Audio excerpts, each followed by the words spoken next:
साध संगत जी बड़े प्यार और सत्कार से बोलिए जी। धन निरंकार जी। सतगुरु माता सुदीक्षा शबिंदर हरदेव जी महाराज की जय। निरंकारी राज माता गुरु बचन अवतार की जय।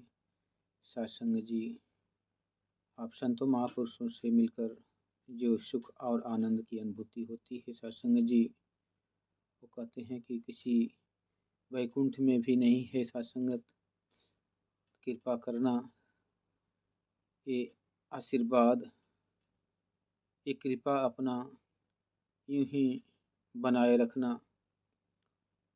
सत्संग जी, जिन प्रेम कियो तिन्हि प्रभु पायो। सत्संग जी, प्रेम का इस संसार में जितना भी कर लो,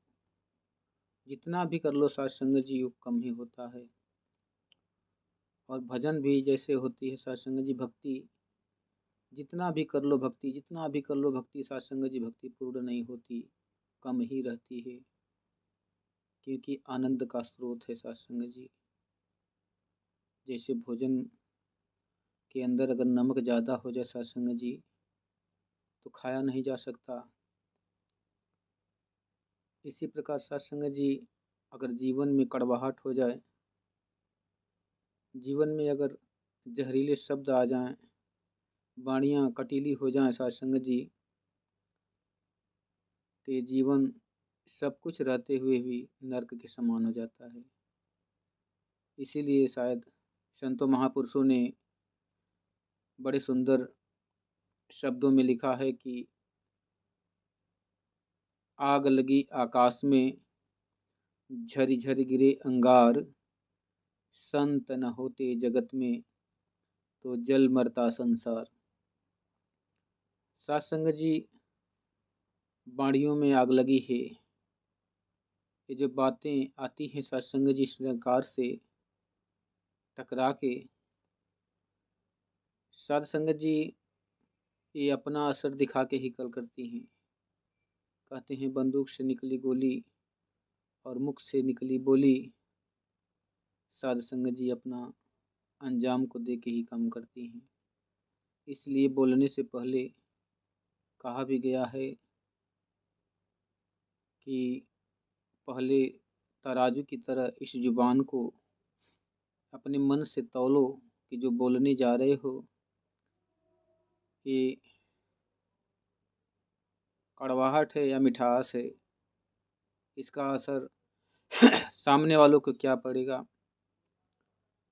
बोली एक अमोल है, जो को बोले जान, ये तराजू तौल के तब मुख बाहर आन। हृदय के तराजू रूपी तौल पर जब ये समझ में आ जाए कि नहीं वाणी सत्य है, सही है, तो उसको बोल देना अच्छी बात है सत्संग जी। क्योंकि ये जीवन शब्दों पे आधारित है। शब्द ही हमें रुलाते हैं, शब्द ही हमें ज्ञानी बनाते हैं, शब्द ही हमें शिक्षित बनाते हैं, शब्द ही हमें खुशियाँ भर देते हैं, शब्द ही हमें संकट से घिर देते हैं, शब्द ही चाहें तो हमें मुक्त कर देते हैं, शब्द ही चाहें तो हमें हर कार्य कर देते हैं। सत्संग जी, शब्दों में इतनी ताकत होती है, लेकिन सत्संग जी बोलने वाला भी सही होना चाहिए कि जो शब्द बोला जा रहा है वो बोलने वाले के ऊपर डिपेंड करता है।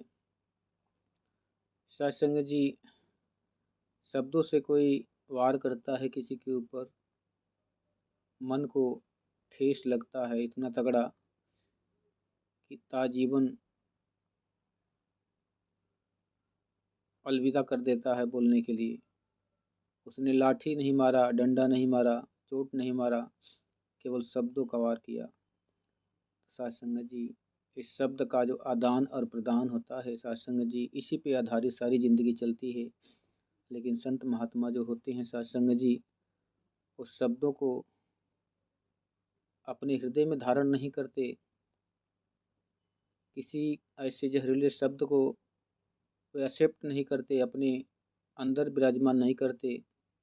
कोई गाली दे रहा है तो उसको अगर जो इंसान उसको धारण कर लेता है सत्संग जी, वो लड़ाई कर बैठता है, तुरंत आग बबूला होके कुछ भी करने पे उतार हो जाए। लेकिन संत महात्मा कुछ क्षण के लिए विचलित होते हैं, लेकिन जब ज्ञान का ध्यान आता है सत्संग जी, तो इससे बच जाते हैं, क्षमा मांग लेते हैं और हाथ जोड़ लेते हैं कि जो आया है मुझे इसकी आवश्यकता नहीं है। फिर सत्संग जी जिसकी बोली उसके पास ही जाएगी।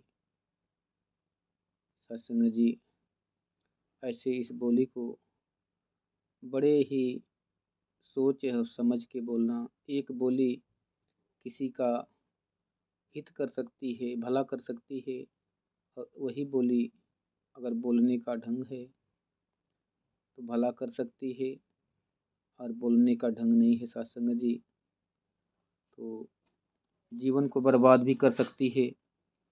सत्संग जी जैसे होता है कि एक डॉक्टर के हाथ में भी छुरी होती है और एक डाकू के हाथ में भी छुरी होती है। दोनों की राशियां भी एक है, डॉक्टर और डाकू दोनों छुरियां लिए हुए हैं सत्संग जी, और दोनों भी शरीर को काट रहे हैं। डॉक्टर भी शरीर को चीर रहा है चाकू से, और डाकू भी चाकू से चीर रहा है सत्संग जी। लेकिन दोनों के भाव अलग अलग हैं सत्संग जी। एक उस शरीर को चीर रहा है, उस शरीर को स्वस्थ करने के लिए, जान बचाने के लिए, दुख से निजात दिलाने के लिए। लेकिन सत्संग जी दूसरा जो डकैत है, वो सत्संग जी उस छुरिया चला रहा है उसको खत्म करने के लिए, उसको आहत करने के लिए, उसको घायल करने के लिए। दोनों सेम हैं, कोई तर भी चल नहीं है। तो यही बात होती है, सत्संग चलाने वाला सही हो तो सत्संग जी वही छुरी सब्जी भी काट देती है, वही छुरी इंसान का जान भी ले लेती है। सत्संग जी ऐसे ही ये सारे शब्द होते हैं जो एक शब्द इंसान को उसके अपने से दूर कर देते हैं, हमेशा के लिए, उम्र भर के लिए। इतनी कड़वाहट होती है शब्दों में कि वो रिश्ता बीच में जुड़ ही नहीं पाता। बार बार वो शब्द आ जाते हैं, जब भी रिश्ता जुड़ने की बात आती है तो सत्संग जी उस शब्द आके बीच में खड़ा हो जाते हैं अंगार की तरह, और इंसान उस शब्दों के आधारित पर ज़िंदगी को कड़वाहट घोल लेता है, खुद भी दुखी होता है, सामने वालों को भी दुख देता है। सतगुरु ब्रह्म ज्ञान देकर ऐसे चीज़ों से निजात दिला रहे हैं, ऐसे भ्रमों से निकाल रहे हैं, ऐसे अंधकार से निकाल रहे हैं कि आओ रब के दर्शन कर लो। जो परमात्मा को ढूंढते थे जंगल झाड़ियों में, बियाबानों में, पहाड़ों की गुफाओं में, तीर्थ स्थानों में, स्थलों में, आज वो परमात्मा सतगुरु लेके आया है। ये बोलना भी सिखाता है, चलना भी सिखाता है, हंसना भी सिखाता है, रोना भी सिखाता है। जब सारे कार्य इसके अधीन करते हैं सत्संग जी, तो सत्संग जी ये सभी पूजा भक्ति में आ जाते हैं सत्संग जी। और जब अहंकार से करते हैं सत्संग जी तो ये आसान समझ बैठते हैं, जबकि सत्संग जी कहते हैं कि आसान किताब जो सतगुरु ने भुलाया जा नहीं सकता, कि सतगुरु और निरंकार पल पल जो एहसान कर रहे हैं इस जीवों पर, सत्संग जी इसको भुलाया नहीं जा सकता।